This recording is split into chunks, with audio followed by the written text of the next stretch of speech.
Hey there friends, you're on the Velo's channel. Today I'll show you how to get a link to a Steam background. Here we go.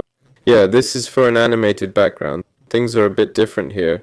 There's a way for static backgrounds too, like kinda. I'll show you that now. Right click and hit find item.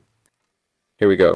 Yeah, so it'll show us a link, and if we go there, we'll get that profile.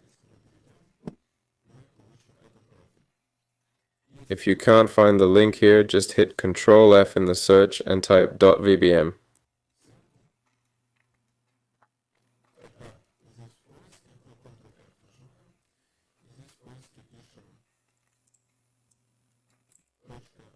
Here we go, it'll instantly find a background for you there, like animated. Here we go, if it's like a static background, just look for background image. Here we go, so here's the link. Just grab it, copy it, and you're done. That was Velo with you. Give it a like, subscribe to the channel. Goodbye everyone.